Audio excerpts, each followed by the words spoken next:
Mesdames et messieurs, bonsoir à tous et bienvenue sur votre plateau. On va parler d'entrepreneuriat comme d'habitude. On va vous plonger vraiment dans l'actualité. Comment faire maintenant? On est en plein dans la crise, elle est en train de passer. Mais il faut rebondir de comment on va faire, comment on met tout ça en place. On va en parler tout à l'heure. Mais avant, on court pour rejoindre notre correspondant à Marseille, Lat Dior, qui va nous faire un point de la situation et savoir comment s'est passé ce week-end, quel état d'esprit ont les restaurateurs et les barmen marseillais. Donc tout de suite, on rejoint Lat Dior. Bonsoir. Et bonsoir tout le monde, bonsoir le plateau et les téléspectateurs. Alors comment ça se passe à Marseille en ce moment? Alors, les restaurateurs sont toujours un peu en colère. Donc il y a eu, le gouvernement a pris la décision de laisser les restaurateurs réouvrir leur restaurant avec des conditions. Donc de laisser, de toujours fermer à 22h. Les grandes tables de les diminuer à 6 ou à 8 au lieu de 10, et à condition de mettre un cahier de suivi. Voilà, de mettre un cahier de suivi pour pouvoir un peu savoir au cas où s'il y a eu des contaminations, pour pouvoir contacter les personnes. Alors nous, peut-être qu'on aura les mêmes mesures. On a le préfet qui doit aussi nous faire une annonce. Les Réunionnais soutiennent les manifestants et ils soutiennent et la Guadeloupe et Marseille. Ils ont décidé de répondre à l'appel de Philippe qui est bête, je ne sais pas si c'est comme ça qu'on le dit, qui a déclaré qu'il faut absolument soutenir les établissements. Est-ce que les Marseillais sont au courant de cette mesure? Parce que ça, c'est quelque chose qui s'est passé ce week-end. Et quel est leur état d'esprit? Puisqu'on voit bien qu'à Paris, les restaurants, eux, ont décidé de ne pas fermer. Est-ce qu'ils trouvent toujours que c'est injuste et qu'eux sont traités différemment? Alors oui, ils trouvent toujours que c'est injuste et qu'ils sont traités différemment. Mais pour l'instant, tous les restaurants étaient fermés jusqu'à aujourd'hui. Aujourd'hui, ils ont pu ouvrir. Donc, ils ont suivi les règles au final pour l'instant. Oui, c'est pas très cohérent en fait. Non, c'est pas très cohérent. Mais c'est vrai, pour l'instant, c'est vraiment flou. On ne sait pas vraiment où on va au final. D'accord. Et au niveau de la clientèle, est-ce que la clientèle soutient ces réouvertures? Est-ce que les gens vont fréquenter les restaurants? C'était un peu timide aujourd'hui parce que quand je suis passé devant les restaurants en rentrant moi-même de mon travail, j'ai remarqué qu'il n'y avait pas vraiment beaucoup de monde. En tout cas, au niveau des rues où il y a beaucoup de restaurants. Par contre, les endroits où il y avait des magasins, des endroits où il y a des magasins de vêtements, il y a un peu plus de monde et il faut un peu plus de chiffres, justement. D'accord. Bon, merci pour ce point de situation. Est-ce que vous voulez rajouter quelque chose? J'ai une petite anecdote vite fait, avant de rendre l'antenne. Il y a un responsable de notre entreprise qui est venu nous voir pour regarder un peu les chiffres de l'entreprise. Et il s'est aperçu qu'en fait, les chiffres, ils étaient vraiment en train de tomber. Et ils nous ont dit qu'il allait falloir peut-être tirer sur la corde. Alors, j'ai beau chercher, je n'ai pas trouvé de corde dans mon restaurant. Du coup, on imagine que la corde, c'est nous. Et là, ça commence à être un peu inquiétant. D'accord. Bon, on va essayer de suivre un petit peu notre gouvernement pour voir où ils veulent nous mener. En tout cas, merci pour ce point de situation à Marseille et à la semaine prochaine. À la semaine prochaine. Au revoir. Au revoir. Alors, de retour en Guadeloupe, donc à Marseille, visiblement, les restaurants ont rouvert. Effectivement, c'est ce qui avait été annoncé. Donc, on ne sait pas trop comment ça va se passer. On sait déjà que les restaurateurs à Paris, eux, ont décidé de ne pas fermer du tout. Donc là, ça va être un petit peu un bras de fer, on va dire, politique. Et on verra quelle sera la situation, puisque nous, on aura les éléments demain. Comme je disais tout à l'heure, le préfet va faire une intervention pour annoncer les mesures qui seront prises pour cette histoire de bar et de restaurants. Aujourd'hui, cette semaine, on va vous présenter comme proms France-Lise Labrana, qui est une coach en développement personnel. Alors, c'est une Guadeloupéenne qui est de Bouillante, évidemment, et elle a son local. Elle est coach en développement personnel. Si vous êtes un adulte, un adolescent ou un enfant, ou bien si vous êtes en couple et que vous souhaitez un accompagnement psychologique pour trouver des ressources face aux difficultés quotidiennes, n'hésitez pas, absolument pas, à la contacter. C'est pour toute la famille. Elle fait des accompagnements pour des gens qui veulent s'émanciper. C'est une dame qui est diplômée. Elle est maître praticienne en PNL humaniste. Donc c'est une programmation neuro-linguistique et elle vous propose cette approche psychologique et ça c'est très intéressant. Donc maintenant elle est installée en région parisienne. Vous allez bientôt pouvoir retrouver son podcast pour suivre son parcours et pour la découvrir. Et c'est avec cette phrase de Tony Jazz, comme vous savez, nous avons mis en place les motifs de jazz.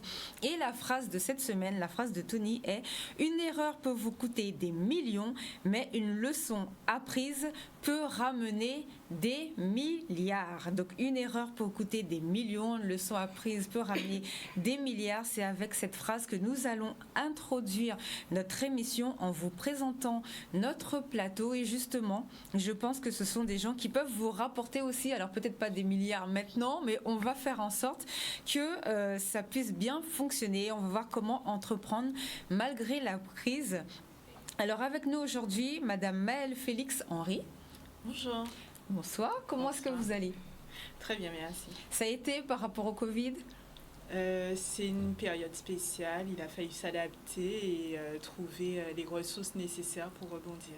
Bon, très bien, vous allez nous expliquer, en plus vous avez trouvé une super ressource pour la Guadeloupe que vous allez nous présenter tout à l'heure. Et en face de vous, nous avons deux nouveaux intervenants que nous n'avons pas encore nous reçus en plateau. Il s'agit de Monsieur Jérémy et Madame Angélique Khalif. Bonsoir. Bonsoir. Bonsoir. Alors et vous de votre côté, comment ça va? Super bien. Super bien. Alors on commence avec qui? Alors on va commencer avec vous. Pourquoi pas? Alors, vous avez créé un nouveau produit, une nouvelle entreprise. Est-ce que vous pouvez nous en parler, s'il vous plaît? Oui, tout à fait. Aujourd'hui, nous avons ouvert les portes de l'espace IRESA, qui est un coworking formation. Nous sommes situés à Jarry, à la rue Henri Becquerel, juste à la fin des embouteillages, donc pour venir c'est impeccable. Vous avez la possibilité de vous garer. C'est un espace qui est ouvert aux entrepreneurs, aux porteurs de projets, mais également aux demandeurs d'emploi pour suivre un accompagnement, une formation. D'accord. Voilà. Alors, expliquez-nous comment vous avez eu l'idée de créer ce projet. Pourquoi? Alors en fait, il y a un an de ça, mon associé, mon premier associé et moi, nous n'avions pas le bureau et nous disposions déjà des formations sur lesquelles on était obligé de louer des espaces pour mener à bien ces formations. À partir de là, on s'est dit qu'il fallait qu'en fait tout simplement qu'on ait un bureau et une salle de formation. De là, on a décidé, on a vu un petit peu plus grand, on s'est dit tiens, ce serait bien d'avoir un mini espace pour que d'autres entrepreneurs puissent bénéficier des lieux. Et au final, un an après, de cette recherche d'un bureau, on arrive à un espace sur 280 mètres carrés à Jarry, alors que de base, on n'avait pas si grand besoin. Mais on s'est rendu compte qu'on n'était pas les seuls dans ce cas à chercher d'un espace professionnel équipé qui permette d'avoir ce côté intimiste et tout en permettant de travailler efficacement. Nous n'étions pas les seuls à rechercher ce type d'endroit. Donc voilà, c'est de fil en aiguille, d'opportunité à l'autre qu'on est venu à ce projet IRESA.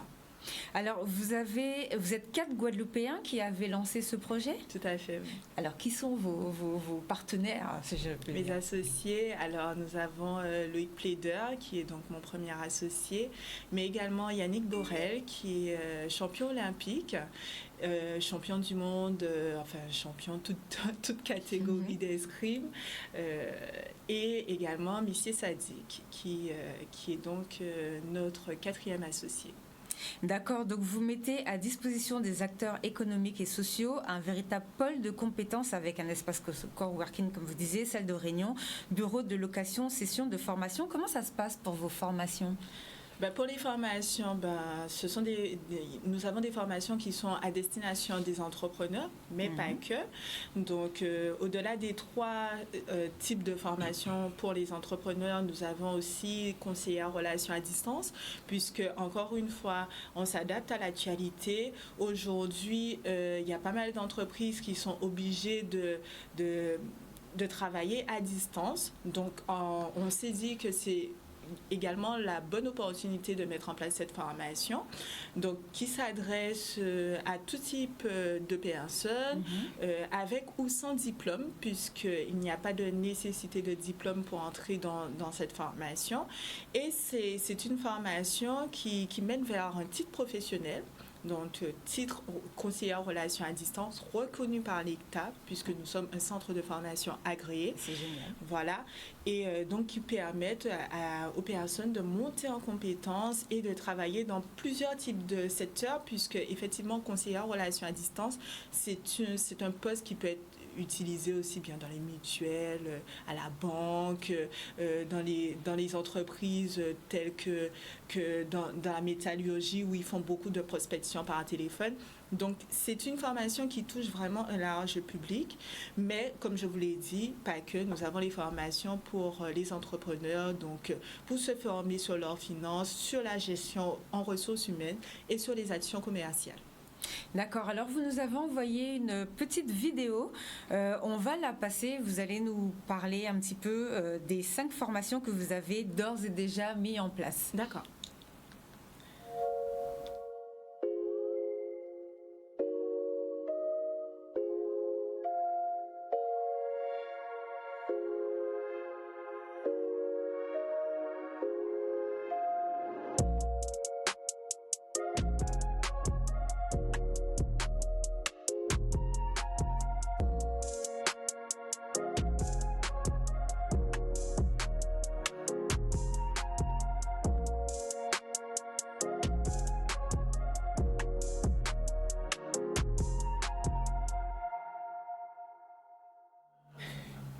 Alors, ouverture aujourd'hui, le 5 octobre.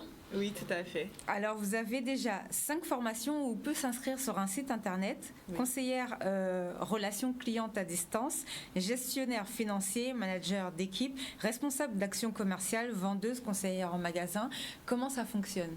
Les inscriptions sont en ligne, puisqu'on souhaite digitaliser un maximum certaines choses, donc notamment les inscriptions. Donc sur notre site internet www.eresaformation.com, vous avez les formulaires en fonction de chaque formation. Vous pouvez également nous téléphoner pour avoir plus d'informations sur celle-ci. Mais c'est vrai que ce sont des formations en fait, qui vont commencer dans les prochains jours. Donc, toute personne intéressée, quel que soit le niveau de formation initial, vous pouvez nous contacter. Nous mettons en place surtout une particularité, c'est le parcours de formation personnalisé en fonction du besoin de la personne et également le dispositif d'accompagnement qui permettent aux personnes de monter en compétences. Le numéro, si on va appeler.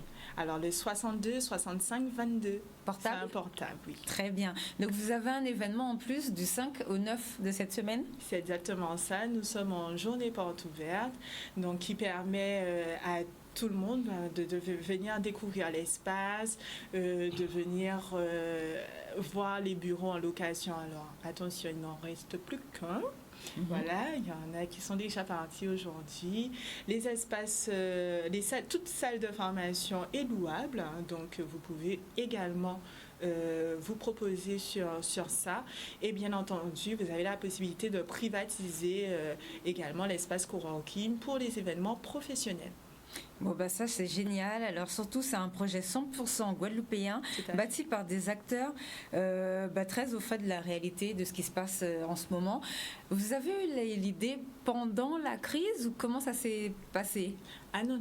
Vous avez, vous m'avez dit que ça fait 1 an que vous y pensez, mais oui. Pendant la crise, est-ce que vous avez dû arrêter de travailler de vos recherches? Est-ce que vous avez beaucoup... on a dû tout simplement adapter nos modalités de travail, mais au contraire, on a profité de ce temps pour accélérer un peu le processus. D'accord. Les problématiques ont surtout été rencontrées sur le fait que les administrations n'étaient pas ouvertes et que donc pas mal de nos démarches ont été freinées. D'accord. Donc il a fallu être très patient, très au fait de l'actualité pour en savoir à quel moment quel service ouvre ou pas, et digitaliser notre pratique. Et c'est pour ça que d'ailleurs à IRESA, on tient à garder ce mode de processus, parce que ça nous rappelle qu'on peut éviter d'imprimer, on peut éviter de faire des réunionites, c'est-à-dire des réunions à tout va. On ne va qu'à l'essentiel et au nécessaire également. Donc, s'il n'y a pas de nécessité d'imprimer, on n'imprime pas. S'il n'y a pas de nécessité de faire une formation en présentiel, on ne le fait pas. Et on met en place des dispositifs. IRESA, c'est également fait pour ça. C'est pour ça que nous avons tenu à avoir une qualité Internet maximale, avoir la fibre qui permet justement, 2 personnes peuvent être ensemble, mais tout en étant connectées à 50 autres personnes grâce à une très bonne connexion Internet. D'accord, bon, ça c'est vraiment un projet super génial. Alors moi j'adore en plus. Alors bonsoir. Bonsoir. Alors vous aussi vous avez lancé une application. Est-ce que vous pouvez nous en parler s'il vous plaît? Bien sûr. Alors on a lancé une application smartphone qui s'appelle AllFresh. Donc c'est une application qui permet aux consommateurs guadeloupéens d'acheter tout ce qu'on peut trouver de frais en Guadeloupe. Donc ils peuvent commander de la viande, du poisson, des fruits, des légumes, de l'eau de coco, du boudin et se faire livrer tout ça quelques jours après. Voilà. Alors expliquez-nous votre parcours. Comment vous avez eu l'idée? Comment ça s'est passé? Alors, on avait déjà l'habitude de travailler ensemble. On était déjà dans le commerce, mais on faisait de l'import. Jérémy s'occupe plutôt de la partie commerciale et moi la partie administrative. Donc, déjà avant le confinement, on avait déjà un projet de reconversion et plusieurs idées qui, on va dire, se sont concrétisées avec le confinement. Donc, l'apparition de plusieurs propositions de paniers, surtout via WhatsApp. Voilà. Donc, ça a bien fonctionné, ça, on en a parlé. Qui a beaucoup fonctionné, mais qui avait en même temps ses limites parce que voilà, les gens ne peuvent pas se déplacer, forcément. Beaucoup de commandes d'un coup, du mal à gérer les stocks. Donc, et en même temps, on découvre à ce moment-là beaucoup d'artisans, beaucoup de producteurs, la richesse locale en fait. On découvre des cosmétiques, on découvre pas mal de choses.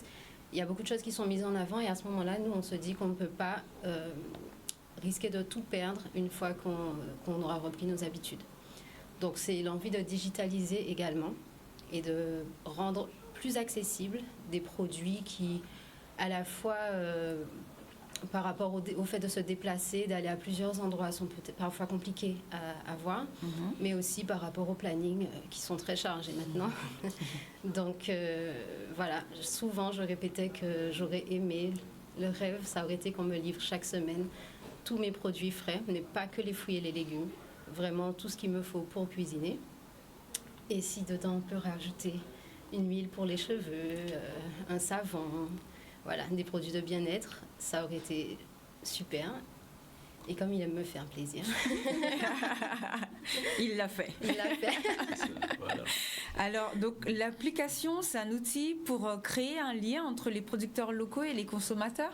Donc, qu'est-ce que vous entendez par là? Alors, l'application fonctionne exactement comme Amazon. Donc aujourd'hui, vous vous connectez sur l'application, vous pouvez acheter votre poisson, mais qui lui viendra d'un poissonnier local. Vous pouvez acheter votre boudin qui viendra de Saint-Félix, de Saint-François ou de Capesterre. L'eau de coco, etc. Donc l'idée, et c'est d'ailleurs un petit frein que nous on a eu pendant le confinement, c'est que les réseaux sociaux nous ont permis de découvrir beaucoup de fournisseurs. Mais voilà, si vous vouliez du poisson, il fallait aller à Pointe-Noire au Moule. Si vous vouliez de l'eau de coco, il fallait aller sur un autre point, etc. Oui. On n'avait pas le droit de sortir, c'est des déplacements qui prennent du temps. Donc aujourd'hui, avec cette application, vous pouvez faire tous ces déplacements en étant assis dans votre canapé. Comment ça fonctionne? Est-ce que vous achetez les produits à l'avance? Est-ce que les gens commandent, vous récupérez? Comment ça Alors marche? voilà, non, on n'a pas de stock du tout. C'est d'ailleurs pour ça qu'on s'est appelé AllFresh. Le client qui aura passé sa commande sur un créneau sera livré 3 jours après à peu près. Pourquoi? Parce que toutes les commandes sont regroupées, passées en même temps chez chaque fournisseur, enlevées chez les fournisseurs et ensuite livrées chez les clients. Donc l'objectif, c'est pas de stock et 100% fraîcheur. On a quand même une capacité de stockage conséquente. On a un dépôt à Jarry avec du stockage en foie positif. On a des camions frigo, des petits véhicules frigo, on a un laboratoire quand il faut manipuler les produits. Mais l'idée, c'est de vraiment produire à la demande. Donc le client qui veut du boudin, qui le commande dimanche matin, son boudin sera produit lundi pour être livré mercredi. J'allais dire zéro gaspillage. Ça, franchement, c'est vraiment une très bonne chose. Vous voulez rajouter quelque chose dans la manière dont ça fonctionne ? Non, c'est super simple. Alors le plus simple, c'est vraiment que les clients téléchargent l'appli. L'application est 100% gratuite. Elle est disponible sur Apple Store et Android. Et après, voilà, ils verront sur l'appli que l'objectif, c'est pas juste de leur vendre un produit. Il y a aussi une démarche pédagogique. Il y a la mise en avant des marques. On ne vend pas juste du poisson. Le client sait d'où vient son poisson. On a des produits cosmétiques avec des produits que nos parents utilisaient beaucoup plus facilement à l'époque, comme de l'huile de moringa, ce genre de choses. Aujourd'hui, vous pouvez retrouver ça simplement sur l'appli. Et en plus de ça, vous avez un vrai descriptif de ce à quoi sert le produit, de qu'est-ce que vous pouvez faire avec, dans quelles circonstances, etc. Donc l'idée, ça a été vraiment de créer un lien entre la production locale et le consommateur, parce que, un peu comme on l'a vu après le LKP, une fois que la crise est terminée, les gens reprennent leurs habitudes. Oui. On ne peut pas leur en vouloir. Tout le monde est pressé, tout le monde veut optimiser son temps. Quand vous allez dans la grande distribution, c'est facile, tout est au même endroit, c'est climatisé, il y a du parking, enfin voilà. Donc pour ne pas refaire la même chose qu'en 2009, nous on a voulu apporter notre contribution en créant l'application Allfresh. D'accord. Alors, comment vous trouvez vos fournisseurs ? Alors, il y a des fournisseurs que je connaissais pas personnellement, mais des marques que j'avais repérées, encore plus pendant le confinement où ils ont pas mal communiqué, où ils proposaient de la livraison. Donc ça a été une base de travail, on va dire. Ensuite, j'ai demandé tout simplement aussi à des amis qui ont demandé à d'autres amis. Sur l'application, alors c'est une application, mais c'est vraiment quelque chose de vivant. Ça bouge énormément. La page d'accueil, on présente les fournisseurs, on présente les artisans. Quand on propose un produit, ils nous envoient un descriptif. Il y a vraiment des conseils d'utilisation, les ingrédients, etc. Donc il y a un vrai travail de collaboration avec les fournisseurs qui ensuite eux-mêmes vont nous parler d'autres fournisseurs, vont nous parler d'autres produits. Et pas que les fournisseurs d'ailleurs. Ça plaît vraiment de pouvoir, que ce soit un outil qui permet aussi de découvrir des choses. Et le fait de ne pas avoir de stock nous permet d'avoir vraiment une liberté sur ce qu'on propose. C'est vrai que moi, il faut que je télécharge ça. Ça fait des années que je reçois des paniers de fruits et de légumes chez moi. Mais je me suis jamais dit que ce serait bien de recevoir du poisson ou bien de la viande. C'est vrai que ça peut être vraiment, vraiment très intéressant. Est-ce qu'après, vous allez vraiment développer... Je ne sais pas, mettre par exemple des recettes de cuisine qui accompagnent le poisson ou bien des choses. Est-ce que vous avez cette idée-là ? Alors voilà, il va y avoir une phase 2 qui fera qu'on va proposer aux clients d'acheter le panier avec tous les ingrédients nécessaires pour réaliser une recette. On n'a pas réinventé la roue. C'est la food tech aujourd'hui, c'est des concepts qui explosent à l'étranger. Sauf que malheureusement, notre marché est souvent pas adapté à ce type de concept. C'est les box là. Exactement. Donc en plus de ce qu'on propose aujourd'hui, on va également proposer des systèmes de box avec des vidéos, des tutos, etc. pour montrer aux clients comment utiliser les produits. On a déjà commencé sous forme de vidéo à mettre en situation certains produits pour faire des recettes. Donc on a par exemple la Marie Galantaise qui fait des super sirops avec des fruits locaux. On a fait du poulet avec, des salades de fruits, etc. pour vraiment que le client voit que c'est pas compliqué et surtout que le client comprenne que il y a tout ça ici en fait. Il y a tout ça en Guadeloupe.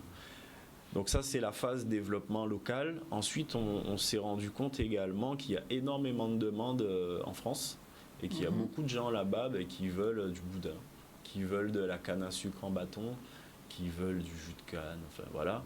Donc là, on est en train de travailler sur la phase Allfresh Export pour permettre à tous nos compatriotes de métropole de commander également simplement sur l'appli et de se faire livrer n'importe où en France tout ce qu'ils souhaitent, quoi. D'accord. Si je suis artisan, agriculteur, comment je fais pour m'inscrire chez vous? Il suffit de nous contacter sur l'application via la fiche contact ou sur les réseaux sociaux. On est sur Facebook, on est sur Instagram. Donc ça arrive que des producteurs nous contactent et nous on revient vers eux par téléphone, on prend rendez-vous. Si ça s'intègre à l'image qu'on veut donner au projet, on y va. Autrement, l'idée, c'est pas d'aller vendre des marques nationales françaises sur l'application. J'espère. Voilà, on veut vraiment mettre en avant un maximum de produits locaux. On est aussi conscient que les Guadeloupéens ne mangent pas que des avocats et de l'igname. Donc, sur l'appli, vous pouvez aussi trouver des pommes, du raisin. Vous pourrez trouver aussi quelques produits exportés, mais on veut que 80% du référencement soit des produits locaux. Ouais. D'accord. Si on veut vous appeler, il y a un numéro de téléphone ou pas du tout? C'est seulement sur les réseaux sociaux? Alors, on préfère sur les réseaux sociaux. D'accord. Parce qu'en termes de gestion, pour nous, c'est beaucoup plus facile. Voilà. Vous pouvez rappeler peut-être la page, le nom de la page? Oui. Alors, sur Instagram, c'est allfresh-fwi. Alors, le tiret du bas, le underscore. Et sinon, on a une page Facebook, allfresh. D'accord. Même question, pendant le confinement, ça s'est passé comment? Est-ce que c'était difficile? Est-ce que vous aviez déjà commencé l'idée? Est-ce que vous avez profité du temps pour vous lancer? Comment ça s'est passé la création de l'application? Alors, l'idée, c'était pendant le confinement.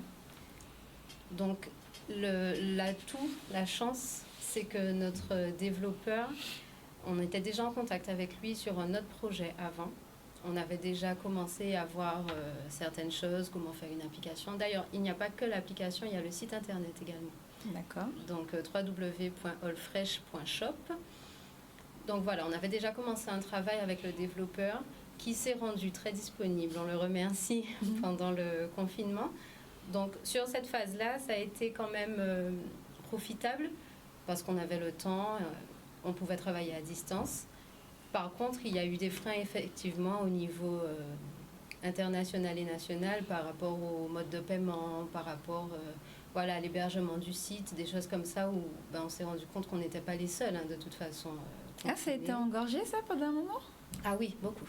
Ah, intéressant de le savoir. Donc on avait tout de suite la bande sur tous les sites en raison de la situation sanitaire, les délais sont rallongés.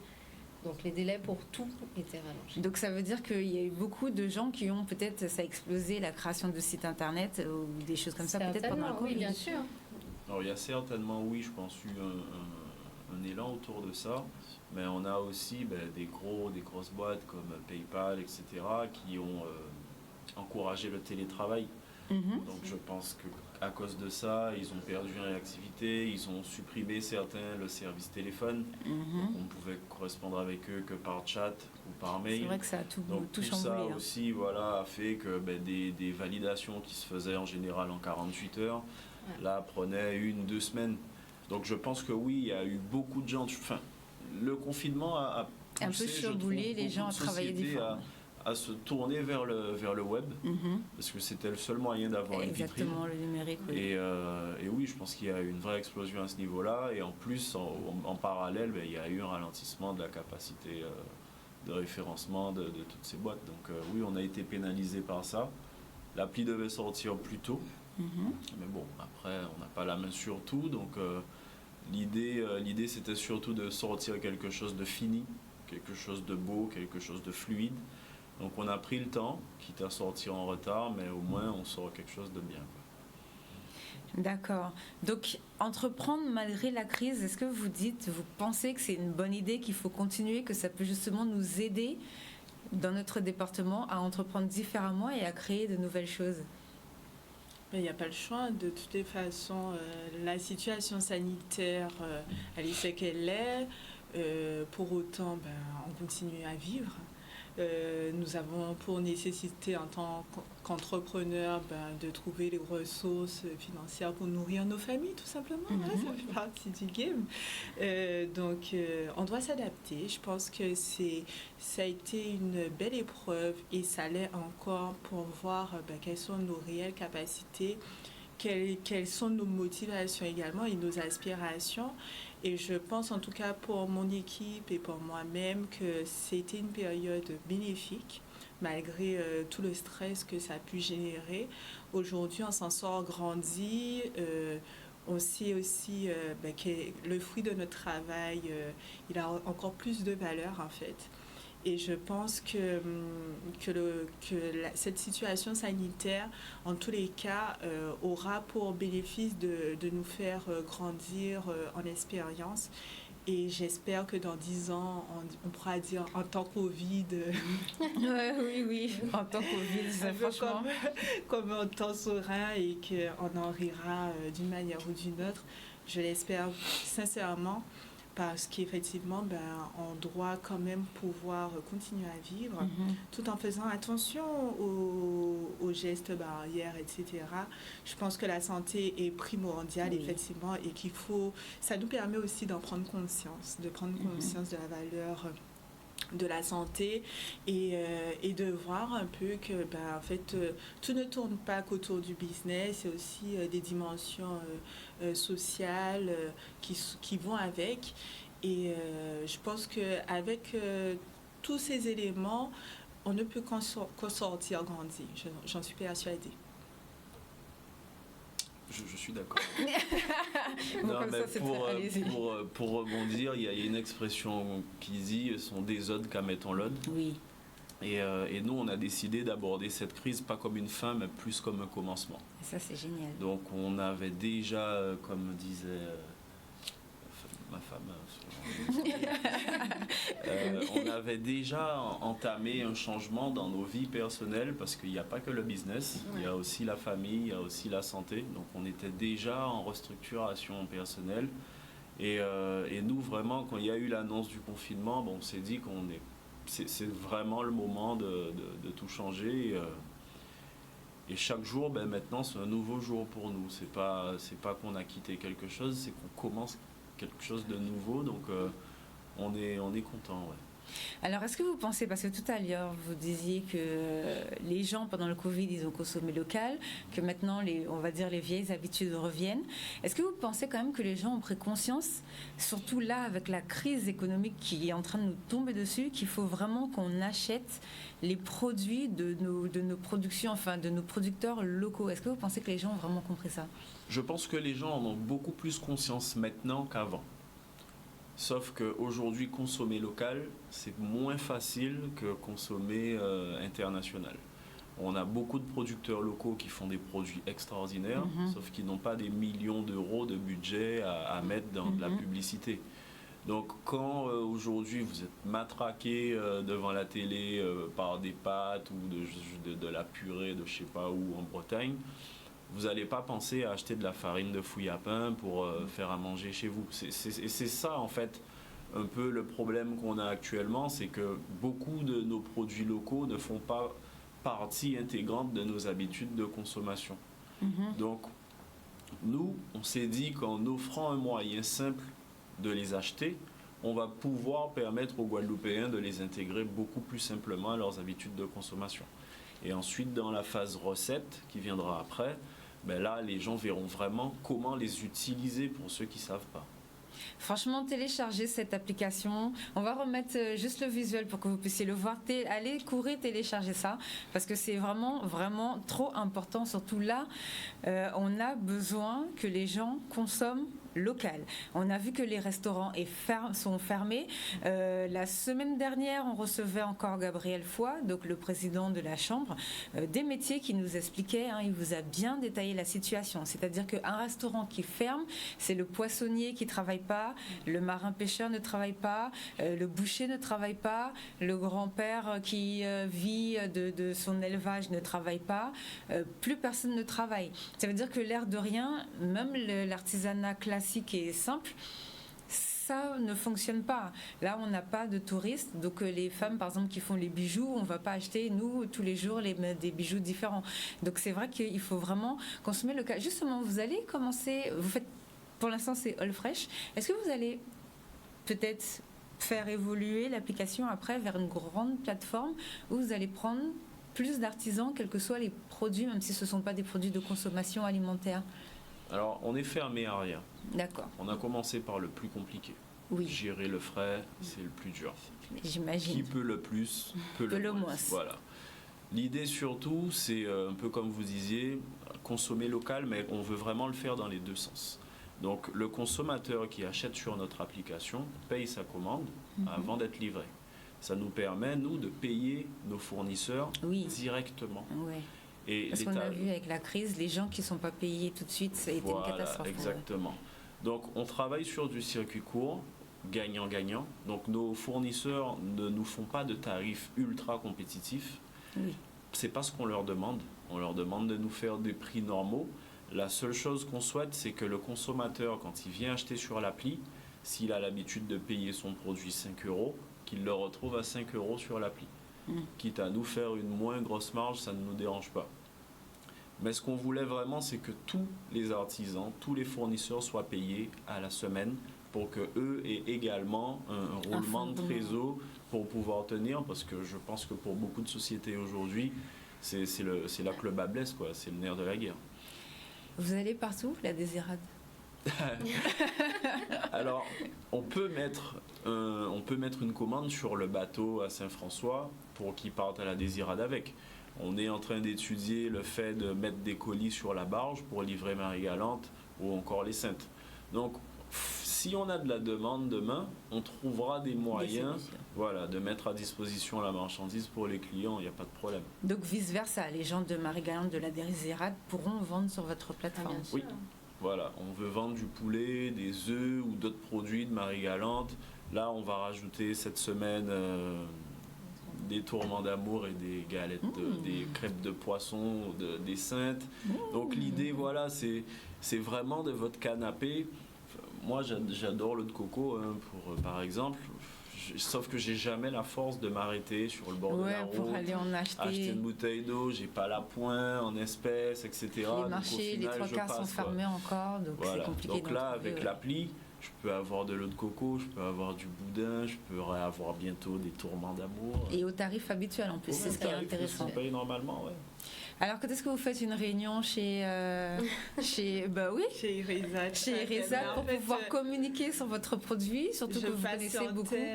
Tranquillement, pour effectivement, puisque comme je l'ai expliqué, les entrepreneurs ont la possibilité de faire des after-work, donc de vous permettre d'être en relation aussi avec votre clientèle.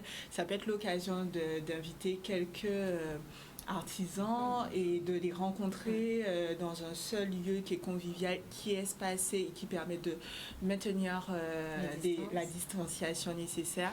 D'ailleurs, il faut signaler qu'on a tout prévu pour, parce qu'on ne prend pas de risque à Irizad. Donc, tout est fait, conçu pour être un espace convivial et donc faire des réunions, certes formelles, mais dans un cadre un peu informel. Et ça crée quand même des chouettes connexions. Et voilà, donc ce serait avec plaisir qu'on accueillera All Fresh. D'ailleurs, où j'ai déjà vu votre communication sur les réseaux. En plus, ils ont un super beau réseau, donc ça peut être une occasion de découvrir d'autres entrepreneurs qui pourraient participer. Avec plaisir, mais en tout cas, c'est un super projet. Et surtout, ce qui est bien, c'est que vous avez été au bout. C'est pas juste une salle où on peut se réunir pour faire du coworking. On peut se former, on peut progresser grâce à votre produit et je trouve que c'est très très bien. Félicitations. Merci beaucoup. Donc effectivement, au-delà du coworking, il y a les salles de réunion, les salles de formation. On souhaite évoluer vers le podcast également et la salle d'enregistrement vidéo, puisque ça aussi, ça fait partie des demandes qu'on a reçues de notre public. Petit à petit, les choses vont se faire. En tout cas, on a suffisamment de superficie sur 280 mètres carrés, on a largement de quoi faire. Et les choses vont évoluer en fonction aussi des profils des entrepreneurs que nous avons, en fonction des demandes que nous avons. Et tout est modulable, en fait. C'est ce qui est intéressant à Ireza. On est jeunes, nous sommes dynamiques, on souhaite vraiment avoir... on l'a conçu pour vous, mais au-delà de ça, en fait, c'est modulable également à vos besoins. Bon bah ça franchement c'est vraiment, je suis très contente du plateau là pour la petite reprise on va dire puisque c'est un petit peu timide mais je suis très contente donc n'hésitez pas à entreprendre malgré la crise comme vous le voyez nous avons des Guadeloupéens qui arrivent à le faire et qui font des choses pour faire avancer nos produits locaux, nos producteurs locaux, enfin nos artisans, nos entrepreneurs, tout notre tissu économique. Est-ce que vous avez encore des choses à rajouter? Merci. Merci, venez nombreux, nombreux bien entendu. On a une capacité d'accueil, mais vous pouvez venir à l'espace coworking. Alors c'est du 5 au 9. Tout à fait, jusqu'à vendredi. De 8h à 17h à la rue Henri Becquerel. Nous sommes situés juste en face de l'entrée de Tonton Déco, Let's Tonton Tapis, tout le monde connaît Tonton Tapis, donc juste l'entrée qui est en face, au niveau de la rue Henri Becquerel, pas loin du Mezzo Mezzo. Et donc, de 8h à 17h, on vous fera visiter les lieux, vous pourrez profiter du cadre et donc voilà, c'est gratuit et ouvert à tous. On rappelle le numéro de téléphone si les gens veulent appeler. Oui, le 06 90 62 65 22. D'accord. Est-ce que vous avez un petit mot pour inciter les gens à aller télécharger et courir sur les plateformes? Oui, essayons de consommer local. Essayons de consommer différent. Essayons de consommer circuit court. Et je pense qu'on sera tous gagnants. Donc... aujourd'hui, voilà, on a des outils, on commence à avoir des outils qui permettent de le faire. Donc nous, on propose l'appli, mais il y aura certainement d'autres artisans qui vont proposer autre chose. Heureusement et malheureusement, on se tourne vers du commerce digital. Alors je ne dis pas que c'est mieux, parce que le contact humain, ça reste quand même quelque chose avec un vrai intérêt pour moi. Mais malheureusement, la conjoncture, malheureusement, la vie qu'on a maintenant nous permet pas toujours de prendre le temps d'aller discuter avec notre boucher, notre poissonnier, notre agriculteur, etc. Et même des fois notre voisin. Donc, nous, on a maintenant permis de consommer local simplement. Donc voilà, essayez de consommer local, essayez d'aider nos artisans en téléchargeant l'appli et en consommant... oui, directement sur l'application. Voilà. Alors, vous travaillez à deux, mais qui fait quoi du coup? On n'a pas dit qui fait quoi? En fait, elle fait tout et moi je parle. Et vous parlez. Ça se passe comment? Vous faites la livraison vous-même? Alors voilà, on faisait déjà de la distribution. Jusqu'à l'année dernière, on avait une grosse équipe avec une dizaine de salariés. On était présents en Martinique, à Paris. Quand même. Voilà, donc on avait des sociétés qui faisaient des millions d'euros de chiffre d'affaires. Sauf qu'on parlait que boulot à la maison, parce qu'on ne partait pas en vacances, parce qu'on ne passait pas assez de temps avec nos enfants. Donc comme on disait, on était déjà dans un changement de vie. Et aujourd'hui, tout ce qui est chat et logistique, c'est ma partie. Donc commercial et livraison, achat, etc. Et madame, elle s'occupe de toute la partie administrative, comptabilité, etc. Voilà. Donc on est super complémentaires. C'était pas prévu qu'on travaille ensemble au début. Il y a déjà 6 ans. Voilà, on a commencé il y a 6 ans en coup de main et au final, ça fonctionne. Donc on continue. Bon ça c'est vraiment parfait. Nous je vais juste vous faire un petit rappel. Alors déjà la semaine prochaine, on repart un petit peu sur la crise. On va recevoir donc la Chambre des métiers pour reparler de la formation normalement avec la mission locale. Donc n'hésitez pas, n'oubliez pas que mercredi il y a le hashtag MaCMA chez moi. Donc mercredi il y a la Chambre qui part à la rencontre des artisans. Donc vous pouvez aller sur le site de la CMA de Guadeloupe ou bien sur leur page Facebook pour avoir plus d'éléments. Et n'oubliez pas aussi que la Chambre des métiers recherche pour faire des jeunes apprentis pour faire du CAP boulangerie, CAP pâtisserie, CAP cuisine et CAP vente. Ils recherchent aussi un homme ou une femme pour être professeur en maintenance de véhicules cette année, donc pour pouvoir donner des cours à nos futurs apprentis pour faire de la maintenance en véhicules particuliers. Vous pouvez envoyer votre CV et lettre de motivation à jpierrot@cmguadeloupe.org. Ça aussi, vous allez retrouver ces informations sur le site Facebook, enfin sur le Facebook de la Chambre des métiers. Mais de toute façon, comme d'habitude, nous, on mettra tout sur les réseaux sociaux dans la semaine. On fera les posts au fur et à mesure. À partir de mercredi, là on vous laisse déjà digérer l'émission, en plus vous allez la revoir mardi encore, donc à partir de mercredi on va commencer les posts sur les réseaux sociaux. En attendant, bonne semaine à tous, bon courage, merci d'être venus. Merci beaucoup. Merci à vous aussi. Merci de nous avoir reçus. Au revoir à tous, à la semaine prochaine.